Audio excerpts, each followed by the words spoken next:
사무엘상 4장 저번에 하다가 같이 보시면은 4장 1절부터 보시면은 사무엘이 말이 온 이스라엘에 전파되니라. 선지자들은 자기 말을 하는 게 아니고 하나님이 말하게 하심을 따라 말을 하죠. 자, 차이가 뭐냐면요. 선지자와 성경학자의 차이가 뭐냐면요. 성경학자는 성경에 기록된 대로 기록된 것을 혼으로 공부해서 말하는 사람이 성경학자예요.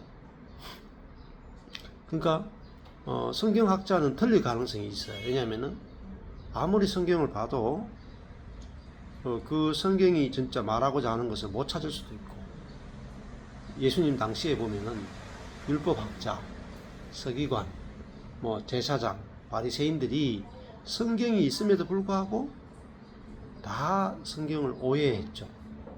왜냐하면은 성경이 문제가 아니라 그 성경을 보는 사람이 문제예요. 이 두 가지가 엄청 중요해요. 성경만 옳다고 해서 답이 되는 게 아니라, 예를 들면은 킹 제임스 버전이 참 성경이다 막 부르짖는 교회가 있어요. 그것도 사람 되게 많이 가요. 정동순. 근데 거기서 모르는 게 있어요. 뭐냐면은 성경만 옳아야 되는 게 아니고 사람이 옳아야 돼요. 그러니까 그 성경이 말하는 사람은 성령으로 사는 사람이잖아요. 그러니까 성령으로 사는 사람이라야 성경이 열리거든요. 근데 그쪽에서는 계속 오해하는 게 뭐냐면은 성경만 정확하면은 된다라예요. 근데 킹 제임스 버전은 오류가 없는데 일반 성경은 오류가 있다. 그러니까 오류가 있는 성경을 가진 교회들은 다 문제가 있다. 다 우리 교회로 와라. 이렇게 얘기하거든요. 그러니까 그게 이제 하나밖에 모르는 거죠. 아직 어떻게 보면 어린아이 수준이에요. 수준 자체가. 그러니까 예수님 당시에 성경이 있었고, 예를 들면은 사두개파 같은 경우에는 부활이 없다 하면서 모세오경 정도만 받아들이고, 바리새인들은 모세오경 더하기 뒤에 것까지 다 받아들이면서 그들은 부활이 있다 그랬거든요. 근데 둘 다 틀렸거든요. 둘 다 틀렸고 둘 다 옛사람이에요. 그러니까 바리새인이건 서기관이건 서로 옳다 틀렸다가 논쟁이 엄청나게 됐는데 예수님 오셔가지고 둘 다 틀렸다. 자, 성경도 옳았죠. 성경은 옳았는데 사람이 틀렸잖아요. 옛사람. 이게 너무너무 중요해요. 그러니까 지금도 이제 저희 모임에서 사람들이 막 이게 옳으냐 저게 옳으냐 막 이야기를 해요. 근데 성경 내용이 옳으냐 그르냐를 맨날 따지잖아요. 그럼 어떻게 돼요? 무조건 내가 옳아요. 안 그래요? 내가 틀렸다는 사람 몇 사람 되겠어요? 거의 없어요. 자, 자기가 옳다는 걸 뭐로 주장하냐면 성경을 가지고 주장을 해요. 내가 옳다. 근데 그 성경도 중요하지만은 그 성경을 보는 사람이 옛사람이냐 새사람이냐에 따라서 달라져요. 그러면 옛사람은 성경 가지고 자기가 옳다라는 것을 증명해내기 위해서 성경을 봐요. 맞죠? 그 성경만큼 무서운 책이 없어요. 성경 가지고 캐톨릭은 개신교를 죽이죠.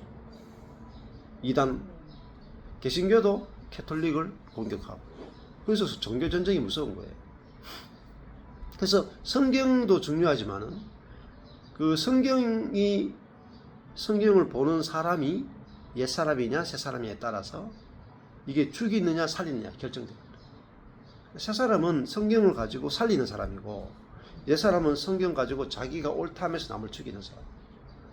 그러니까요, 성경도 중요하지만은 내가 그리스도와 함께 죽었느냐 안 죽었느냐가 더 중요해요.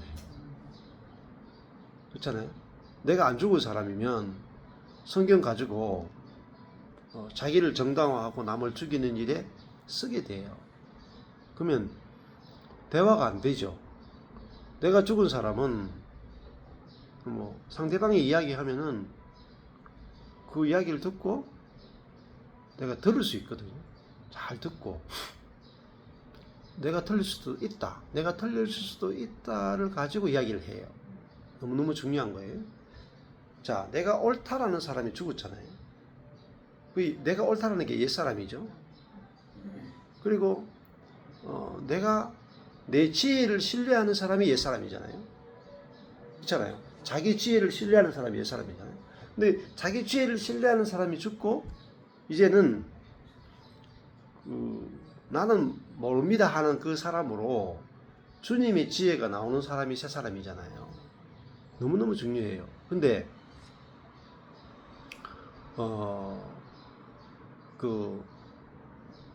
이 복음을 깨달긴 깨달았는데 내가 깨달은 것은 절대적으로 옳다. 그 저 사람이 하는 것은 내가 보니까 이런 부분이 틀렸다. 이렇게 말하는 분이 계세요. 근데 그것이 진짜 그 부활의 생명을 경험하면은 그렇게 안 살게 돼요. 십자가는 자기의 미련함을 내놓는 거거든요.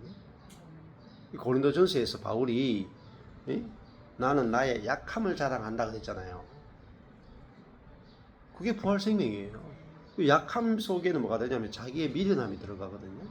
약한 거나 미련한 건 같은 거예요. 그러니까 사도 바울이 왜 그 이야기 하냐면 바울파, 아볼로파, 베드로파, 그리스도파, 네 파가 만나니까 진리 전쟁이 벌어지는 거예요. 누가 더 복음이 맞느냐, 바울의 복음이 맞느냐, 아볼로의 복음이 맞느냐, 그리스도의 복음이 맞느냐, 베드로의 복음이 맞느냐, 서로 있잖아요. 서로 자기가 더 낫고 서로 자기가 더 옳다 하는 거예요. 그래서 바울이 뭐라고 말하냐면요. 아직까지 너희들이 어린아이다 그래요. 그러니까 복음을 아무리 깊이 깨달아도 내가 형제 위에 올라가면은 어린아이거든요. 그래서 그 자기의 오름, 자기가 받은 빗비춤조차도 내가 그 형제에게 주장하지 않고 내가 어리석은 자로 가만히 있을 수 있는 거, 그게 진짜 부활 생명이에요. 그게 고린도전서 가야 나와요. 그러니까 고린도전서를 모르는 그리스도인들이 대부분이에요. 그래서 다음 달에 고린도전서가 나올 거예요. 교회의 분열의 문제, 그리고 결국은 그 고린도 교회가 바울파, 아볼로파, 베드로파, 그리스도파로 나누었는데 악한 것 때문에 나누어지지 않았어요. 선한 것 때문에, 심지어 경건한 것 때문에, 더 나가면 복음 때문에 갈라지는 거예요. 그래서 복음도 중요하지만은 그 복음을 말하는 사람이 누구냐는 거예요. 복음을 말하는 사람. 그게 새 사람이냐 옛 사람이냐인데, 새 사람은 바울이 말하기를 나는 내 약한 것만 자랑한다, 그렇게 말해요. 그래서 고린도 교회가 왜 그렇게 분열이 많으냐면요, 은사가 되게 많았거든. 그 척보 마라. 그 척보만 아는 사람하고 척봐도 모르는 사람하고 만나면 다 척보만 아는 사람 따라갈 거 아니에요. 그럼 막 교회가 막 분열되는 거예요. 그래서 사도 바울이 은사를 이야기할 때 가장 중요하게 생각해 뭐냐면 덕을 세우는 거예요. 은사를 왜 주셨느냐면 교회를 건축하기 위해서 주셨다. 그러니까 은사는 상대방을 돕기 위해서 내게 주신 거예요. 이게 너무너무 중요하거든요. 나를 위해서 주신 게 아니에요. 근데 대부분이 막 성령의 기름 부음, 은사, 능력, 불, 나를 위해 준 걸로 알아요. 그래서 나를 위해 써버려 그거를. 장풍도 나가고 막 불도 나가고 막 홍수도 나가고 막 하늘에 오르락내락 다 자기를 위해서요. 자기를 위해. 자기를 높이는 용도로 써요. 그건 아직 어린아이예요. 아무리 영계에 들어가고 아무리 깊은 세계에 들어가고 뭐 날고 긴다 뭐 하여튼 수많은 은사가 있어도 아직 어린아이예요. 사도 바울이 고린도 성도들을 향해서 너희들이 딱딱한 음식을 먹지 못한다. 딱딱한 음식이 뭐냐면요, 이타성이에요. 이타성. 진짜 사랑이에요, 사랑. 근데 사랑이 안 나오는 것은 다 어린아이예요. 아무리 영성이 깊고 아무리 복음이 깊어도 사랑이 뭐냐면 사랑이. 사도 바울이 말하기를 사랑은 천사의 말을 할지라도 천사의 말이 뭐겠어요? 너무너무 깊고 높은 세계의 복음이라. 천하에 없는 복음이죠. 뭐 그런 분들 계세요. 뭐 대구교회 분들도 천하에 없는 복음이고 뭐 하여튼 복음을 깊이 깨달은 사람들은 천사의 말을 해요. 우리가 들을 수 없는 천사의 방언을 한다고. 그게 우리가 상상할 수 없는 복음을 이야기하는 거예요, 입에서. 근데 사랑이 없으면 원리를 갱간해요. 그럼 사랑이 뭐냐? 사랑은요, 자기 유익을 구하지 않는 거. 사랑은 교만하지 않는 거. 그러니까 교만이 뭐냐면은 내가 옳다거든요. 내가 옳다. 내가 더 맞다. 그러니까 산을 옮길 만한 믿음이 있어도 사랑이 없으면 사람이 산을 옮길 만한 믿음이 있으면 다 따라가죠. 그 사람이 하나님의 사람이라고 따라가고.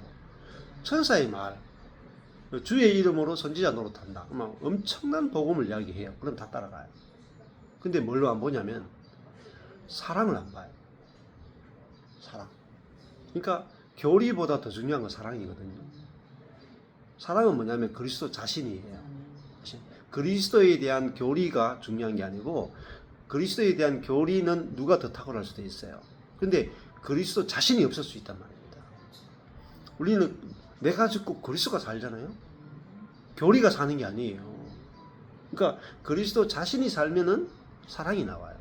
근데 내가 살면은 그리스도에 대한 교리는 이야기할 수 있어요. 그래서 이 고린도전서가 뚫려야 진짜 복음을 안다고 할 수 있어요. 그러니까 고린도전서가 왜 13장에 사랑을 이야기하느냐? 은사가 너무 많이 나타나니까 다 교만한 거예요. 방언도, 예언도, 믿음도, 지식의 은사도, 분별의 은사도, 뭐, 그리고 막 하늘에 갔다 오고, 막 3청천, 4청천, 5청천까지 막 갔다 오고, 막 이런 거예요. 그러면은, 집사님, 제가요, 지난번에 꿈을 꿨는데요. 5청천에 갔다 왔어요, 5청천에. 5청천이 얼마나 신비한 줄 아세요? 가보셨어요? 그럼요, 사람들 다 껍벅주고. 그래서 고린도 교회가 혼란한 거예요. 야, 너 성경 읽었는데 진짜 놀라운 걸 깨달았어. 하나님께서 막 눈을 막 열어주셨어. 다들 내한테 와. 교회가요, 막 짜갈라지는 거예요. 그러니까 놀라운 복음도 있고, 은사도 있고, 심지어 막 내 몸을 불사르게 내어줘 막. 사랑이 나타나는데요. 이 사람은 막 전 재산을 내가 막 헌금해버려. 그게 아나니아 삽비라예요. 조금 숨기고. 그러니까 근데 그런 놀라운 사랑, 산을 옮길 만한 믿음, 내 몸을 불사르게 내어주는 사랑, 산을 옮길 만한 믿음, 천사의 방언과 같은 복음 나타나는데 바울은 뭐라고 말하냐면 너희들이 아직 어린아이다. 그러니까 성경이 기준이 돼야 돼요. 그러면은 그럼 어른이 뭐냐면 어른이 뭐냐면은 자기의 약함을 자랑하고 자기의 미련함을 자랑할 수 있는 것을 가리켜서 성숙했다. 근데 사랑이 제일 성숙한 거잖아요. 사랑은 뭐냐면은 그 상대방에게 질 수 있는 능력이에요. 그러니까 부모가 무슨 부모가 뭐냐? 진짜 부모와 가짜 부모는 자식에게 지느냐 이기느냐. 아니에요? 맞아요. 뭘로 부모를 가려냈겠어요? 생물학적 부모냐 뭐 그걸로 못 가려내요. 부모는 부모 마음이 있으니까 부모라 그러지. 부모 마음 빼고 부모학을 아무리 많이 알면 뭐합니까? 부모가 뭔지에 대해서 학문적으로 어마어마한 논문을 썼다. 근데 자식에 대해서 부모 마음이 안 나온다. 어린아이 아니에요? 그게 사도 바울이 말하는 거예요.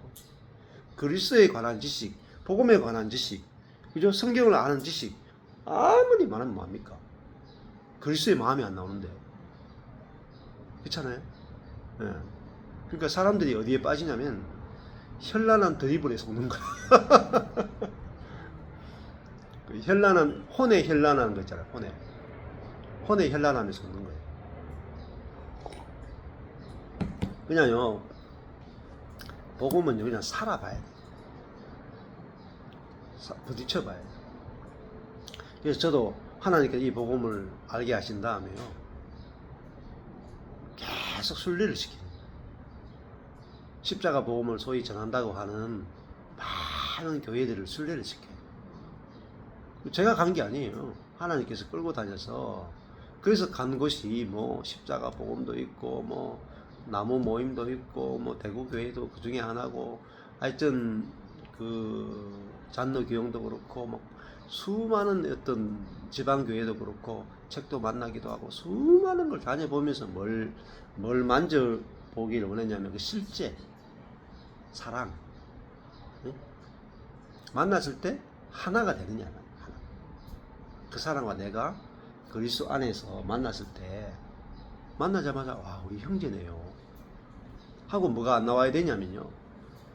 판단과 정죄가 안 나와야 돼. 그러니까 선악과가 선하고 악하다, 옳다 그르다 판단과 정죄잖아요. 그 판단과 정죄가 나오느냐 안 나오느냐. 그래서 생명나무가 생명의 성령의 법이다 말입니다. 살리는 거란 말입니다. 그래서 만나가지고 이렇게 있어 보면 시간이 지나면 알아요.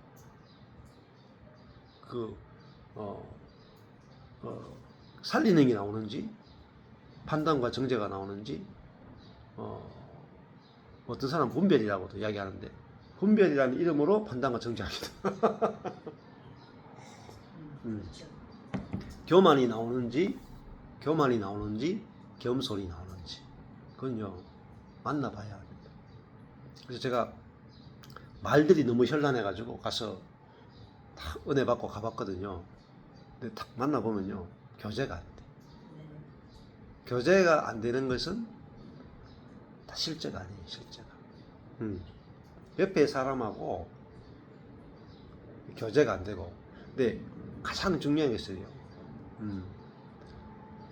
그 어떤 문제가 발생했을 때 이 쪼개지냐 안 쪼개지냐. 네. 그러니까 로마서가 그거잖아요. 로마서가 그리스도께서 우리를 받아 하나님께 영광을 돌리신 것 같이 너희도 서로 받으라 하잖아요. 조건 없이 서로 받으라. 근데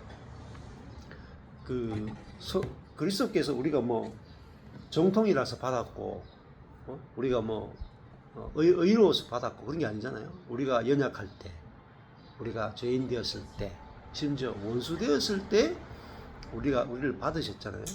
그러니까 너희도 서로 받으라가 그 원수된 자조차도 받으라죠. 그게 로마서의 핵심이거든요. 하나님이 받았기 때문에 너희도 서로 받으라 하잖아요. 그게 온전하다는 뜻이거든요. 그러니까 어떻게 보면 대구교에서 온전하다는 말하고 제가 말하는 온전하다는 게 달라요. 같은 표현을 써도 다르거든요. 그래서 그런 부분들이 같이 있어 보면 알아요. 저도 그런 분들하고 이렇게 오랫동안 있어 봤을 때, 와, 이거 진짜 하나구나 하고 오랫동안 있어 봤는데, 어느 부분 딱 하니까 쫙쫙 알아더라. 뭐로 쫙 알았냐면은, 우리가 전하는 복음하고 당신이 전하는 복음이 다르다. 이렇게 전하고, 또 심지어 저보고 뭐라고 하냐면, 저 전철권 목사님은 여기 우리 교회도 아니고 밖에 교회도 아니고 약간 경계선에 있는 분이다, 이렇게 이야기하더라고요. 그 말은 형제로 안 받는 거예요. 형제로. 왜냐하면은 우리는 같은 복음이냐 다른 복음이냐, 이거냐 저거냐로 받는 게 아니고 그리스도께서 받았기 때문에 받는 거잖아요. 그렇잖아요. 같은 복음이라고 받고 같은 복음이 아니라고 안 받는 게 아니거든. 그러면 그 복음이 갈라낼 거 아니에요. 안 그래요? 네. 그러니까 우주적, 제가 왜 우주적 교회를 말씀드리냐면, 이제 대부분 어떤 교회는 이렇게 말해요. 이 유기적 교회를 하는 분들은 이 기존 교회를 가리켜서 뭐라고 그러더라?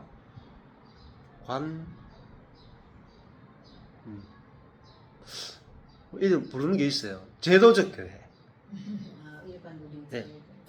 일반 교회를 제도적 교회라 부르고, 유기적 교회만이 진짜 교회고, 유기적으로 그리스도의 사랑으로 유기적으로 생명으로 만나는 진짜 진짜 성경이 말하는 진짜 오리지널 교회를 유기적 교회라고 불러요. 그리고 일반 교회들은 제도적 교회라고 불러요. 자, 그러니까 나누었죠. 유기적 교회와 제도적 교회로 나누었죠. 그리고 제도적이란 말이 좋은 말입니까? 나쁜 말이죠. 나쁜 말이죠. 그러니까 우리 교회만이 진짜고 나머지 교회 다 가짜다, 이렇게 부르잖아요. 자, 나누었잖아요.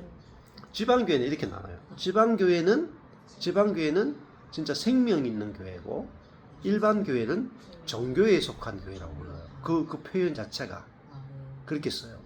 그러니까 일반 교회는 종교고 우리는 생명이다, 이렇게 불러요. 나누었죠?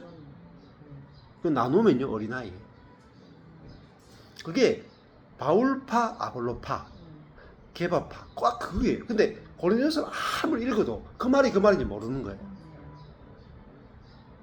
우주적 교회라고 하는 게 무슨 말이냐면요, 내가 제도적 교회에 있건, 내가 뭐 유기적 교회에 있건, 내가 뭐 지방 교회에 있건, 내가 종교에 속한 교회에 있건, 뭐로 다 같은 형제로, 다 같은 형제로 보는 거예요. 네. 율법적 교회에 있어도 형제로 보고, 은혜의 복음 안에 있어도 형제로 보고, 다 같은 형제로 보는 것이 우주적 교회. 다르죠. 그러니까 저분들과 나를 구분하지 않는 걸 말해. 그게 은혜잖아요. 은혜 안에서는 그 자아로 안 돼요. 자아로 안 돼요. 근데 자아는 계속해서 내가 옳다고 했죠. 우리 교회만이 정통이라고. 그렇죠. 킹 제임스 벌즈만이 정통이다 하면서 남을 갈라내잖아요. 다른 형제를 그죠? 비난하고 정죄하잖아요. 갈라내잖아요. 그것이 그렇다고 또 그것도 또 너무 비난해서도 안 돼. 왜냐면 아직 어린아이거든요. 어린아이에 속한 교회란 말입니다. 어린아이. 그 어린아이라고 뭐 사람이 아닌 건 아니잖아요.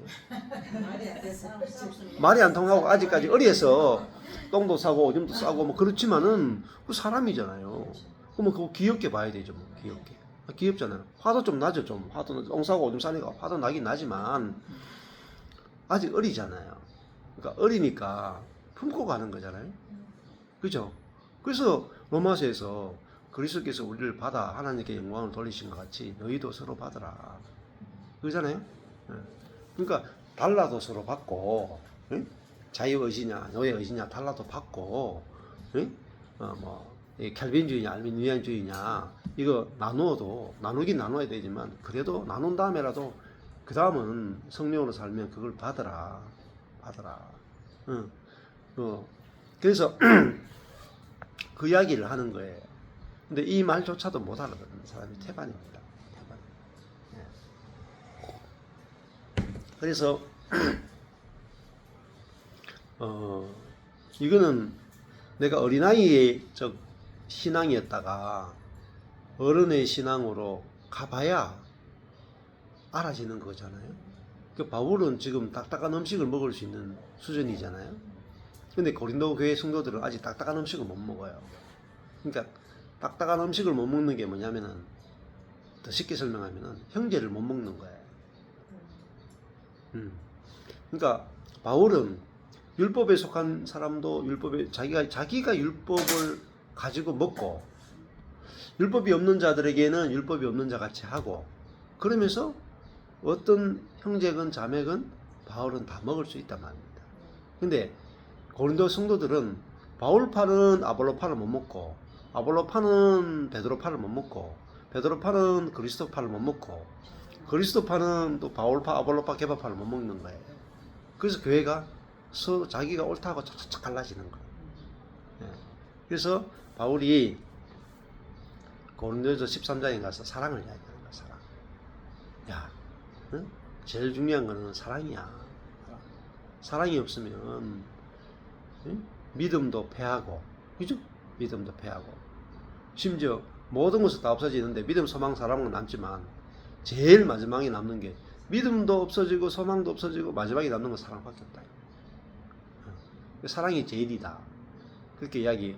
바울도 사랑으로 딱 모든 걸 딱 결론을 내리고, 그 다음에 그 바톤을 이어받은 그 요한이 요한복음, 요한 1, 2, 3서, 요한계시록 이야기하면서 사랑을 이야기해요. 사랑. 그러니까 사도 요한은 사랑을 이야기했거든요. 근데 요한계시록을 풀 때도 사랑으로 풀어야 돼요. 사랑. 근데 내가 그 부활의 생명 안에서 자라지 않으면은 성경이 그게 더 깊이까지 안 풀린단 말입니다. 그래서 이 부분이 너무너무 이렇게 중요하다고 이렇게 볼 수가 있죠. 예. 그래서 사무엘은 선지자잖아요. 선지자는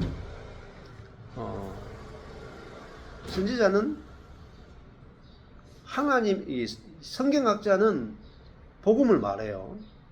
하나님의 말씀을 말해요. 근데 그 하나님의 말씀을 말하는 주체가 누구냐? 내예요. 내가 하나님 말씀을 이야기하면은 성경학자고, 선지자는 사실은 내가 말하는 게 아니고 하나님이 주신 말씀을 받아서 그 주신 말씀을 내 안에 계신 성령께서 사무엘을 통해서 입을 열어서 말하는 거예요. 그러니까 주체가 성령이 된단 말이에요. 여기까지 가야 이 내 자아가 빠지거든요. 자아가 빠지고 하나님 말씀만 다 이렇게 나갈 수가 있습니다. 예. 자, 그래서 자, 그렇게 하니까 어때요? 이 사무엘의 말은 뭐예요? 땅에 하나도 안 떨어지죠. 그 말은 뭐겠어요? 실제가 내가 나타난다는 거예요. 실제가 내가. 그렇잖아요? 말이 그대로 이루어진단 말이에요. 근데 그래서 우리도 그렇게 보셔야 돼요. 성경을 내가 성경을 해석했는데 복음을 깨달았는데 그것이 땅에 떨어지지 않고 열매를 맺는가? 사역도 마찬가지고 모든 게 열매가 맺어지는가? 예를 들면 이런 거잖아요. 제가 하나님이 어떻게 하시는가 지켜봅시다 했어요. 근데 말이 땅에 떨어져. 그러니까 하나님 하시는 일이 없어. 그러면은 원전이에요. 그렇잖아요. 그 말이 틀린 말이잖아요. 그렇잖아요. 하나님 어떻게 하시는가 지켜봅시다 했을 때 하나님이 어떻게 하시는 게 나타나야 그 말이 정확한 거잖아요. 그래야 돼요. 예를 들면 노력하지 않아도 되면 비결을 이야기했어요. 근데 노력하지 않았는데 개뿔도 아니야. 아무것도 안 돼. 그러면은 그 말이 땅에 떨어진 거잖아요. 시간 차이는 있을 수 있잖아요. 그렇죠. 시간 차이 있을 수 있어요. 그렇죠. 예. 조금 그렇지만은 어느 때인가 나타나야 돼. 반드시. 그러니까 예를 들면 약함의 비밀을 이야기했어요. 그러면 내 약함을 내놨는데 하나님의 능력이 나타나고, 내 어리석음을 내놨는데 하나님의 지혜가 나타나고, 이렇게 반드시 거기에는 성령이 그 말씀을 증명을 해줘야 돼요. 예를 들면 이 선지자가 아수르가 쳐들어와서 북쪽 이스라엘을 멸망시킬 것이다, 이렇게 이야기하잖아요, 북이스라엘 선지자가. 근데 예언대로 안 돼. 그러면 그 선지자가 돌에 맞아 죽어요. 근데 반대로 혼으로 설교했던 선지자들이 있어요, 북이스라엘 선지자가. 근데 그 사람들요, 어떻게 하나님 나라가 세상 나라한테 질 수가 있느냐, 그것이 하나님이 원하시겠느냐, 우리 하나님은 절대로 하나님 나라가 세상 나라에게 안 지게 한다, 무조건 하나님 나라가 이긴다, 이렇게 예언을 했거든요. 사람들이 뭘 좋아하겠어요? 평안하다 하는 선지자를 다 좋아했어요. 그러다가 아수르에게 완전히 철저하게 멸망당했어요. 자, 멸망당하고 나니까 그때 가서야 이루어진 일을 보고 참 선지자와 가짜 선지자가 갈라진 거예요. 그래서 그 전에 예언했던 모든 선지자의 그 평안하다 같은 선지자의 글이 남아있을 거 아니에요. 다 불태워버린. 그리고 아수르에 의해서 멸망한다고 외쳤던, 그죠? 그런 선지자들 있잖아요. 예. 북이스라엘 선지자들의 그 아모스, 호세아, 이런 선지자들의 책만 성경으로 탁 남아있는 거예요. 왜? 그 말이 떨어지지 않았기 때문에. 자, 그러니까 우리가 성경을 깨닫는 것도 중요하고, 복음을 내가 아는 것도 중요하고, 머릿속에서 정리되는 것도 필요하겠지만, 그 정리되고 깨닫게 되고 했던 것이 실제로 경험되지 않으면 아무 소용이 없어요. 그걸 지식이라고 해요. 지식. 자, 저도 마찬가지예요. 저도 우주적 교회도 이야기하고, 그리스도가 머리 된 교회도 이야기하고, 소그룹 모임에서 성령의 운행도 이야기하고, 다 이야기하잖아요.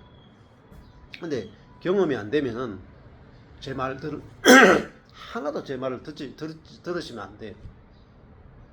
그렇잖아요. 그 말하는 것들이 성경과 맞지도 않고, 그리고 실제도 안 되는데 따라가면 죽죠. 그러니까 예수님이 이 산상수훈 결론에서 거짓 선지자들이 나타날 것이다. 그 거짓 선지자가 나타난다는 말은요, 신약 성경에 벌벌하게 나타나요. 요한계시록도 그렇고, 이 베드로도 그렇고, 바울도 그렇고, 전부 다 거짓 선생, 거짓 선지자, 가짜가 엄청나게 많이 나타나요. 한국만큼 이단이 많은 데가 어디 있습니까? 근데 이단과 정통을 가려내는 기준이 뭐냐는 거죠. 몰라요, 대부분. 이단과 정통을 대부분 교리로 갈라내죠. 지금 한국 이단 대책협의회 이런 데서는 교리로 갈라내요. 그것도 필요해요. 교리로 갈라내는 거. 교리로 이단을 갈라내는 것이 1차적일 수는 있겠죠. 근데 자, 교리로 정통과 이단을 갈라냈어요. 근데 정통에서 열매가 안 맺히면 어떡해요? 교리는 정통인데 삶은, 존재는 이단이에요. 예수님이 뭐라 했냐면 열매를 보고 안다. 열매를 보고 안다. 그러면 그 산상수훈에서 말하는 열매가 뭐냐면요, 성령의 열매. 성령의 열매. 성경에서 말할 때 열매는 전부 다 성령의 열매밖에 없어요. 그 성령의 열매는 1번이 사랑입니다. 사랑, 희락, 화평, 자비, 양선, 충성. 오래 참은 자비, 양선, 충성, 온유, 절제잖아요. 그러면은 진짜 그리스도인은 열매가 맺히는데, 그래서 참 예수님이 참 나무잖아요. 참 감람나무잖아요. 우리가 그 예수에게 접붙여진 덜 감람나무 가지죠. 그럼 여기 참 감람나무 맺혀야 돼요. 예수님이 참 포도면 우리가 덜 포도나무 가지라도 우리에게 참 포도가 맺혀요. 그 포도 열매가 뭐냐면은 성령의 열매거든요. 그러면 제일 먼저 맺혀야 되는 열매는 사랑입니다. 사랑이 뭐라 그랬어요? 고린도전서 13장 가야 사랑이 뭔지를 알아요. 사랑. 이 사랑이 우리가 맺을 수 있는 수준에 몸을 불사르게 내어주는 게 사랑이 아니에요. 응? 겸손한 게 사랑이에요. 겸손한 게. 예. 자기 유익을 구하지 않는 게 사랑이에요. 예. 그 다음에 이 사랑을 다른 식으로 표현하는 게 뭐냐면 희락이에요. 사랑, 희락. 기쁨이죠. 기쁨은 뭐겠어요? 내가 망해도 기쁜 거예요. 내가 수치를 당해도 기쁜 거예요. 내가 쓰레기가 돼도 기쁜 거예요. 이게 희락이에요. 이 열매가 있느냐는 거죠. 내가 그리스도에게 접붙여진 진정한 정통이라면, 예? 내가 그 어떤 상황 속에서도 희락이 맺혀야 되잖아요. 근데 내가 그 우울증, 공황장애, 자살, 뭐 이런 데 빠졌다. 그러면은 열매가 희락이 안 맺혔죠. 그죠? 그 다음에 화평. 화평이 뭐예요? 화평은, 내가 원수하고도 화평의 관계를 맺고, 내 자신하고 화평 관계 맺고, 환경과도 화평이 되고, 이게 열매가 맺혀야 돼요. 그 다음에 오래 참음. 내가 형제에 대해서, 원수에 대해서, 환경에 대해서 저절로 오래 참아지냐면, 이게 쉽게 맺혀요. 어렵지 않습니다. 왜냐하면 내가 죽었잖아요. 오래 참을 수 없고, 사랑이 없고, 희락이 없고, 오래 참음이 없는 얘가 죽었잖아요. 그리고 내 안에 그리스도가 사니까 이게 내 안에 맺히는 것이 당연한 거예요. 내가 죽었었고 내 안에 그리스도 사니까 이게 믿음으로 되는 거예요. 사랑, 희락, 화평, 오래 참음. 근데 14년 동안 오래 참으시더라고요. 제가 참은 게 아니에요. 예, 자비. 그러니까 저를 찌르는 사람에 대해서도 불쌍히 여기지는 거예요. 양선. 그죠? 악이 나오는 게 아니라 어떤 상황에서도 상대방에 대해서, 환경에 대해서, 누구에 대해서는 선한 마음이 나온다. 선한 마음. 응? 악한 마음이 나오는 게 아니고 막 상처를 받고 독이 나오고 이거는요 아직까지 부활 생명으로 살지 못하는 상태예요. 네. 충성이 뭐예요? 배신 안 땡기는 거예요. 배신. 서로에게 형제에 대해서 등에 칼을 꽂지 않는 거라.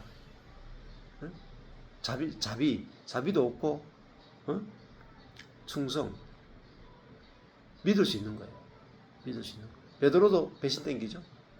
근데 오순절 이후에 배신 안 땡기죠. 예, 오히려 예수님을 위해서 죽죠. 그 충성이에요, 충성. 우리가 내 속에서 형제에 대해서 충성이 안 나오면 아직까지 정확하게 복음을 모른다고. 예, 그 다음에 온유죠. 온유가 뭐예요? 부드러운 거잖아요. 온유. 부드러운 것이고, 온유라 하는 것이 야생마가 길들여져서, 그죠? 사람이 마음대로 조정할 수 있는 게 온유예요. 온유.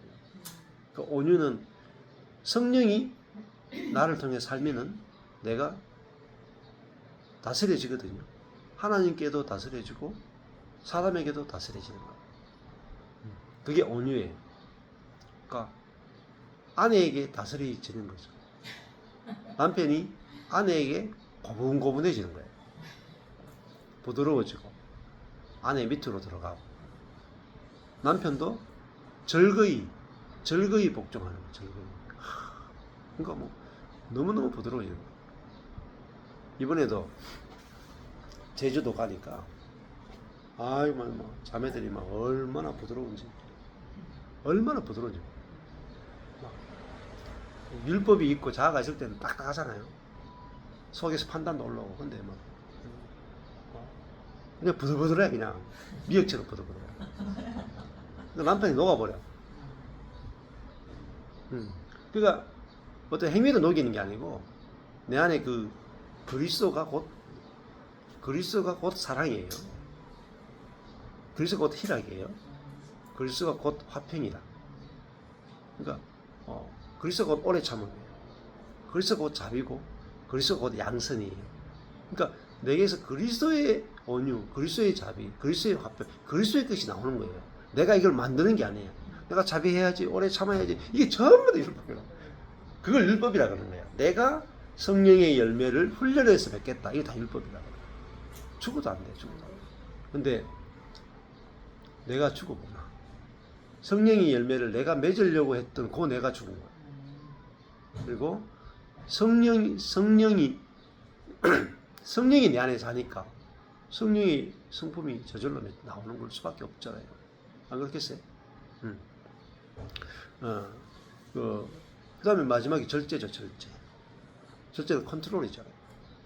뭐죠? 내가 다스려진다는 거예요. 다스려.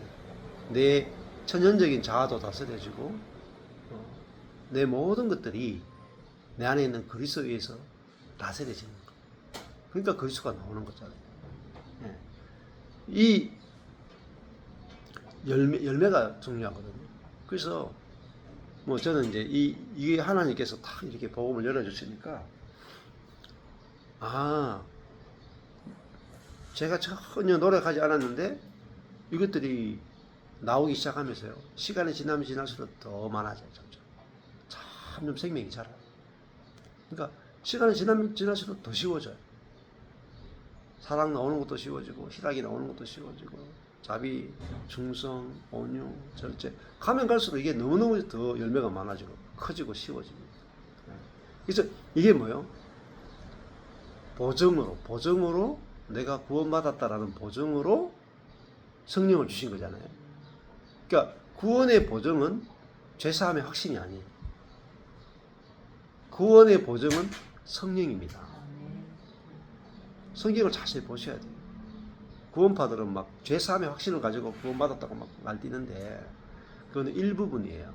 그것으로 구원 정확하게 확신 가지면 안 돼요. 성경은 네가 구원받았다고 하는 정확한 보증은 성령이다. 그러니까 성령의 열매가 맺힐 때, 제가요, 제 속에서 성령의 열매가 노력과 상관없이 나올 때 제가 속에 무엇을 써야 되냐면, 진짜 내가 구원받았구나. 진짜 내가 구원받았구나. 이 확신이요, 흔들리지가. 근데 대부분 내가 예수를 영접했으니까 구원받았다. 제3의 확신이 됐으니까 구원받았다. 그래서 성경을 읽고 감동이 되고 믿어지니까 구원의 확신을 가지잖아요. 그것도 필요하죠. 근데 그건 출발에 불과해요. 근데 그 구원의 확신이 안 흔들리느냐? 흔들립니다. 흔들려요. 왜? 열매가 없으면 흔들려요. 그래서 심지어 구원받을 개통 교회들은 또 그렇고 일반 교회도 마찬가지예요. 내가 예수 믿으면 구원받았고 영원히 구원이 천국 간다 했죠. 근데 시험이 오면 흔들리고, 가장 그 구원의 영원한 죄사함의 확신을 가진 교회들이, 그들도 언제 흔들리냐? 교회 나갈 때 구원 취소.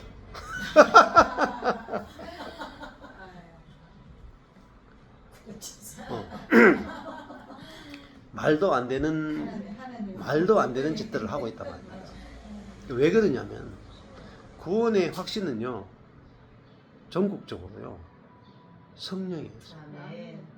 그래서 보증으로 주시다, 보증.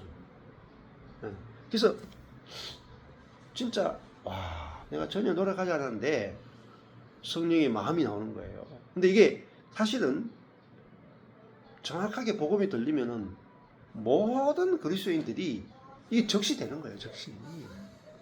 근데 이걸 안 가르치니까, 저도 뭐 노력으로 된 게 전혀 아니에요.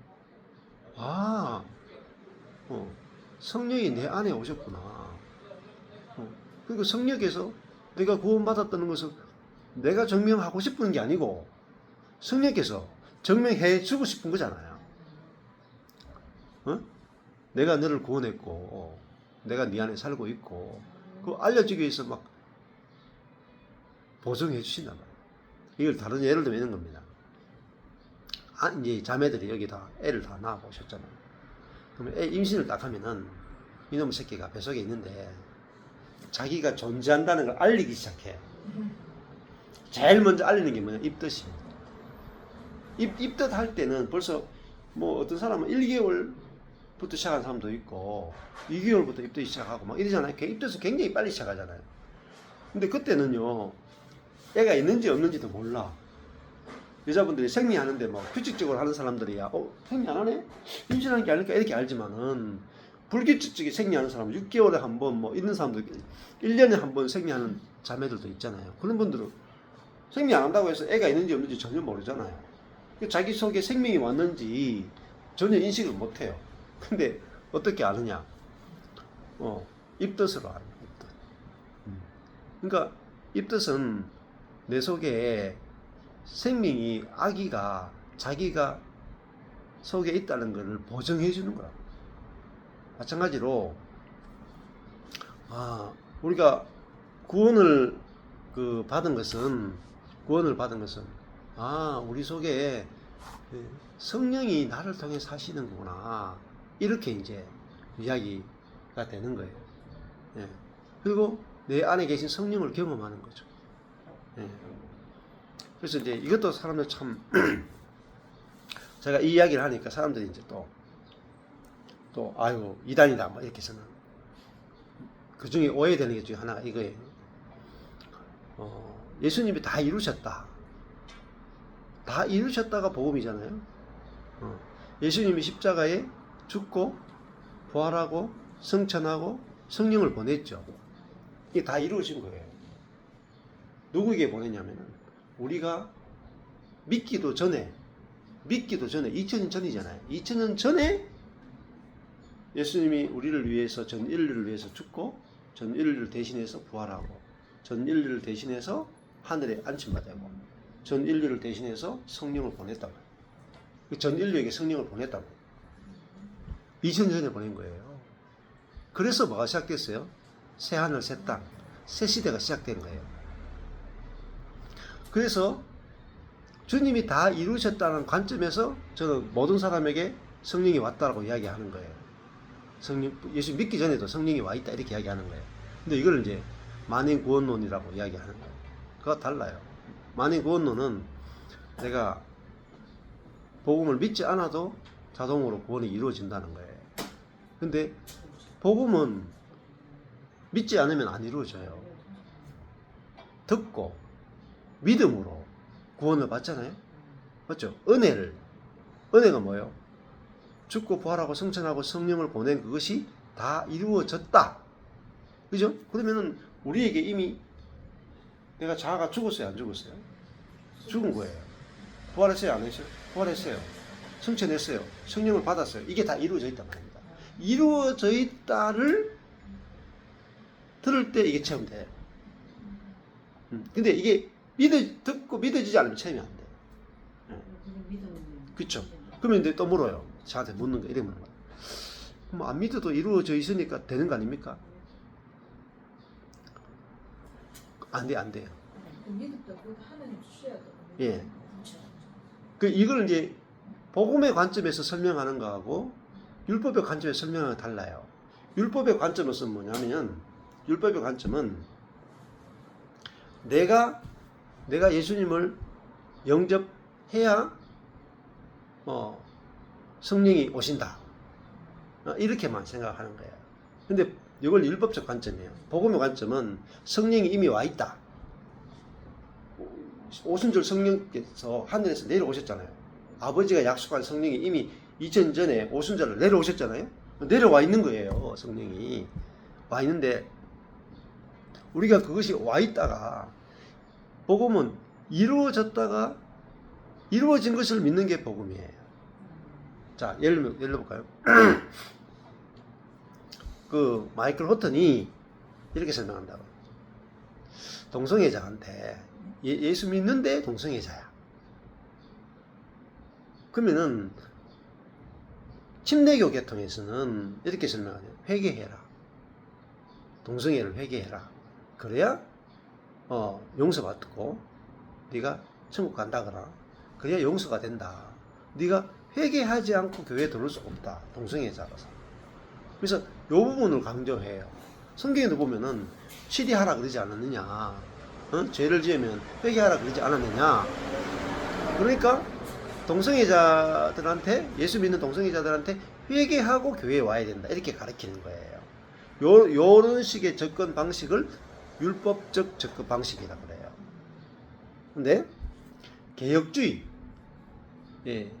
그러면 마이클 호턴이나 이런 분들은 어떻게 접근하냐면 그렇게 접근 안 해요. 기독교인이면서 동성애자에게 당신은 거룩합니다.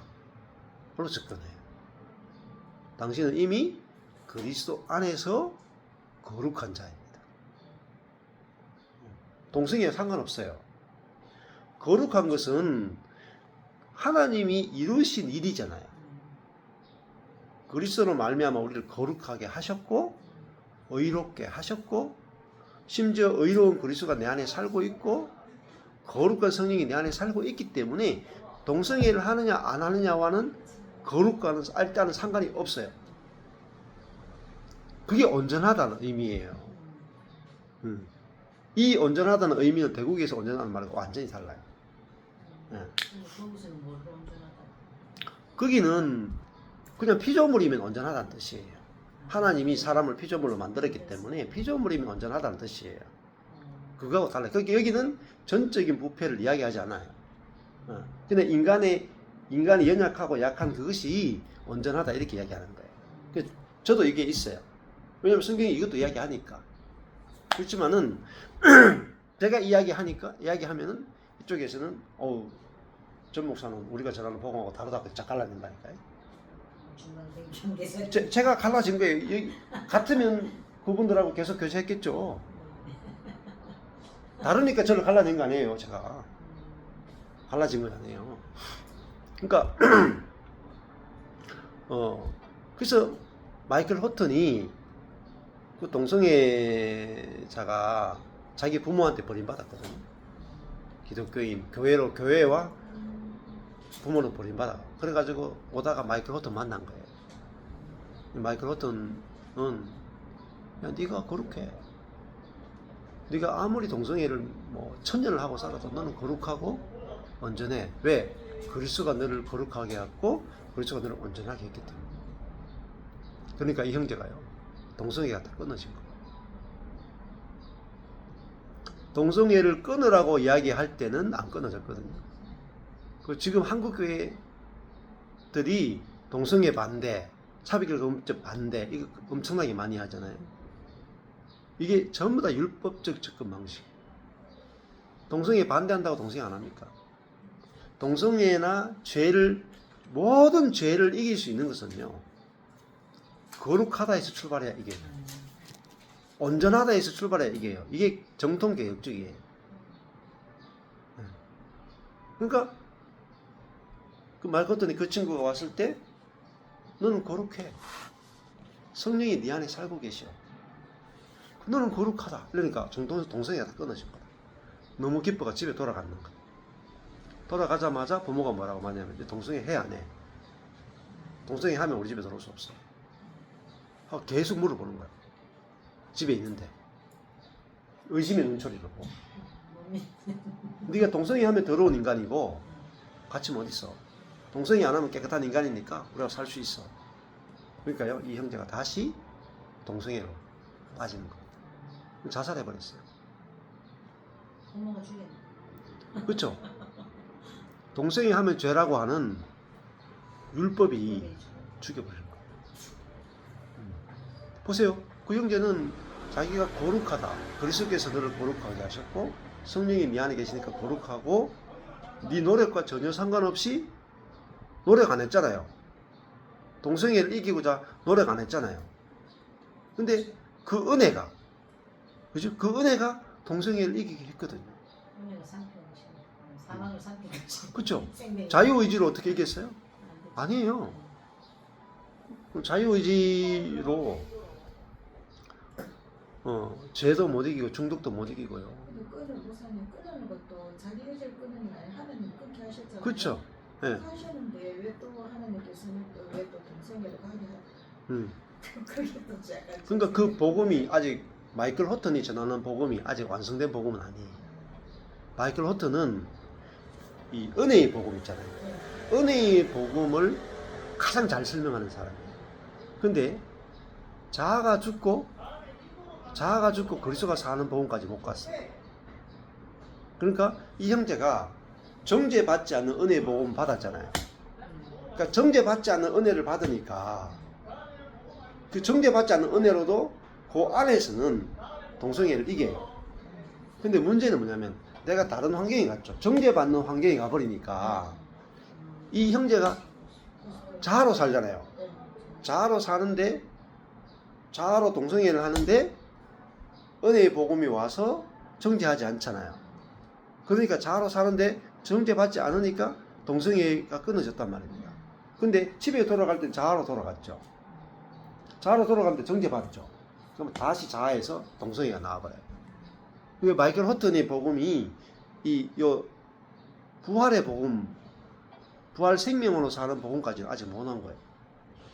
그러니까 다시 거기에 빠져버린 거죠. 이게 결국은 김성수 목사님 패턴하고 비슷해요. 김성수 목사님 앞에 은혜의 복음 이야기하는데 뒷부분에 부활 생명의 복음은 말만 하지 실제가 없어요. 그러니까 결국은 죽음으로 갈 수밖에 없고 이 형제도 결국 자살했어요. 그렇잖아요? 은혜의 복음은요, 밖에서 내게 깨끗하다, 의롭다, 이렇게 이야기해 주는 거잖아요. 그렇잖아요? 근데 문제는 뭐냐면, 내 안에 사단이 나를 정죄해. 그게 진짜일까? 근데 진짜 의로워? 진짜 깨끗해? 응? 사단이요, 정죄해요. 내 몸에 있는 사단이 내게 불화살을 쏘아요. 못 막습니다. 못 막아요. 그래서 그 불화살을 쏘는 게 뭐냐면 이 사단이 내 안에서 내 자아로 공격을 해요. 못 막습니다.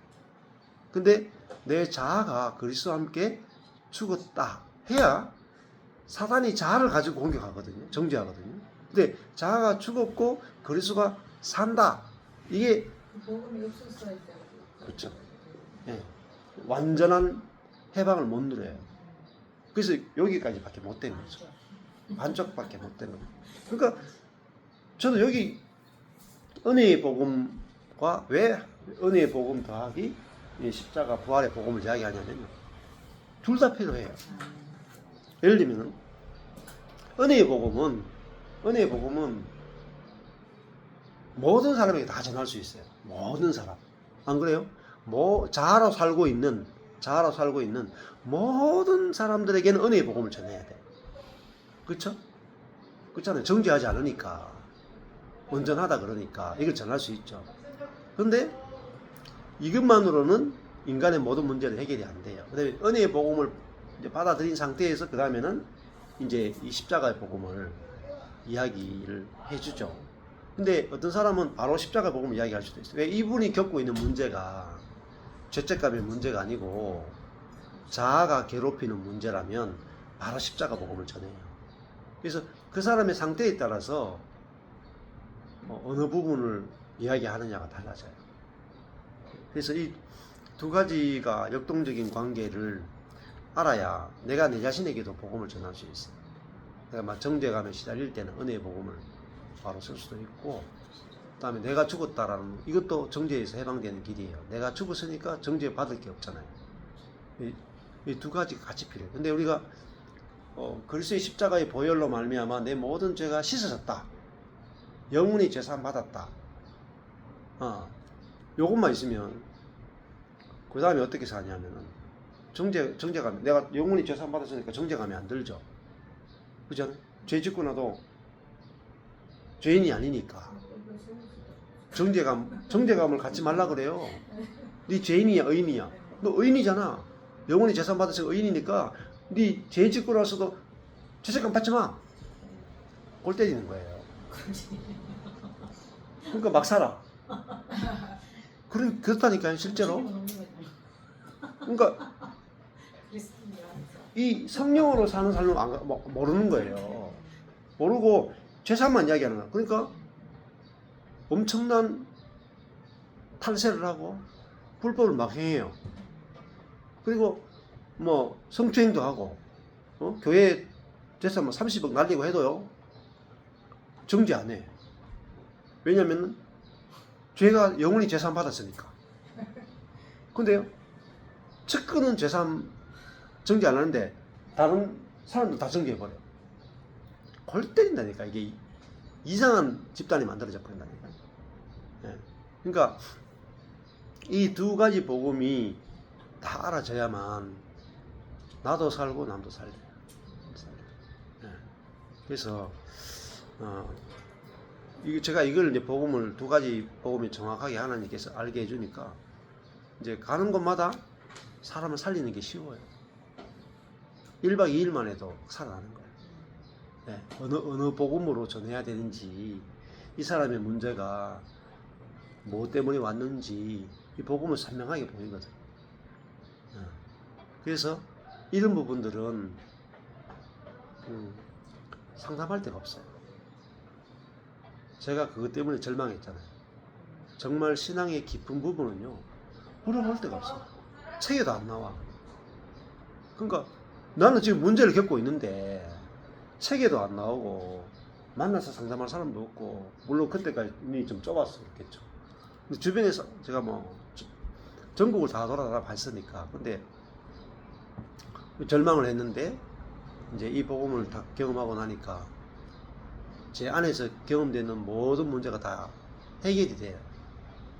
해결이 된 걸 경험하니까 사람들이 오면은 어떤 문제를 들었을 때 제 안에서 다 해결을 받는 문제니까, 임상을 거쳤으니까 대답을 해줄 수 있는 거예요. 책을 봐서 보는 것보다는 안에서 이제 이게 다 실습을 다 된 임상이 되어 있기 때문에, 그렇기 때문에 디테일하게 대답해 줄 수 있는 거예요. 정확하게. 왜? 내 안에서 이 문제가 해결을 받기 때문에. 그래서 책으로 다 쓸 수가 없어요. 그래서 유튜브를 하는 거예요. 유튜브가 입체적이잖아요. 그리고 아주 책으로 쓸 수 없는 구체적인 삶의 정황에서 나타나는 자아의 문제나 또 문제를 이렇게 대화가 아니고는 다룰 수 없는 게 너무 많아요. 교리로라든지 책으로는 너무 평면적이라서요. 이야기를 다 쓸 수가 없어요. 글로 이걸 자세히 다 쓸 수가 없어. 그래서 스카이프나 이런 걸 하면서 있잖아요. 영상이 막 거치로도 막 내놓는 거예요. 왜냐면은 삶의 아주 그런 문제들은 그 상황에 맞는 복음이 딱 들어가야 되잖아요. 근데 그 상황에 맞는 복음을 이야기하는 데가 없거든요. 대부분 도리뭉실이에요. 그러니까 답답한 거라. 그래서 이렇게 자연스러운 대화나 자연스러운 말이나 그런 것들 많이 하고요. 춘천이건 이번에 제주도건 가서 있잖아요. 강연 안 했잖아요. 그분들이 질문, 간증 2박 3일 동안 대화만 하고, 춘천도 1박 2일 동안 대화만 하고 오는 거예요. 근데 뭐냐면 그분들이 가려워 하는 걸 끌거든요. 제가 일방적으로 강의하면은 제가 일방적으로만 듣죠. 두리뭉실해요. 근데 본인들이 갖고 있는 문제가 나와야 되거든요. 그렇잖아요. 나는 남편 문제가 있고, 아내 문제가 있고, 돈의 문제가 있고, 중독의 문제가 있고, 귀신 들리면 문제가 있고, 뭐 여러 가지 문제가 있는데 자기 문제를 내놔야지. 즉시 거기에 대한 답이 복음으로 딱 나와요. 그러니까 1박 2일 만에 되는 거죠. 근데 제가 일방적으로 강연하면요, 1년 걸릴 수도 있어요. 그래서 가서 제가 강연하는 것보다는 그냥 대화하는 거예요. 강연할 기회는 많으니까. 유튜브 전체가 제 강의인데요. 뭐 얼마나 많아요? 3,800개가 돼요. 그리고 서울 세미나도 강의하고 다 하지만은 진짜 내가 가려운 부분 있잖아. 내 가려운 부분. 어느 사람 등이 가렵고, 어느 사람 발이 가렵고, 막 눈이 가렵잖아요. 근데 내 가려운 부분을 이야기할 데가 없는 거예요. 그래서 이름은 집회지만은 가서 교제하는 거예요. 그래서 진짜 내가 누구에게도 말하지 못했던 고민들을 이야기하잖아요. 이번에 제주도도 마찬가지예요. 제주도 갔는데 뭐 누구에게도 이야기하지 못했던 고민을 그냥 2박 3일 동안 다 내놓는 거야. 다. 한 분씩. 내놓으면서 다 해결받아. 하나씩 다 해결받아. 왜? 내가 겪고 있는 이 부분에 대해서 복음으로 어떻게 접근해야 되는지 모르는 거야. 그러니까 이게요, 10년, 20년 가도 해결이 안 돼. 이거 뭐, 예를 들면, 생각합시다. 정신의학에 대한 책들이 다 나와 있잖아요. 정신과 의사 만나러 갈 필요 없어요. 정신의학에 관련된 책 읽고 내가 해결했으면 끝나잖아요. 근데 왜 정신과 의사 만나러 가겠어요? 그 모든 책들이 내 문제와 딱 부딪혔을 때 정신의학과 관련해서 정확하게 내게 진단이 들어오고 정확하게 탁 그게 코칭이잖아요. 정확하게. 그게 돈을 많이 주는 거예요. 한 번에 상담할 때 막 높으면 높을수록 막 수십만 원, 수백만 원 내고 코칭하면요, 막 한 달에 막 몇백씩 내야 될 수도 있어요. 왜? 내가 겪고 있는 그 문제를 딱 단번에 지적해 줘 버리거든. 복음도 마찬가지입니다. 복음이 강연으로 될 수 있는 부분은, 설교로 될 수 있는 부분은 기본적인 복음의 틀만 설교해 줄 수 있을 거예요. 그 다음에 구체적인 삶의 문제는 만나서 얼굴을 대면해서 이야기해야 아주 디테일하게 복음이 들어가요. 그래서 저희도 집회도 어느 두 가지 형태를 띠고 있다. 하나는 강연이고 하나는 교제예요. 교제. 그래야 내가 막 뚫려요. 쉽게. 저도 그 과정을 많이 겪어봤기 때문에 그래서 이제 그렇게 하게 되는 거죠.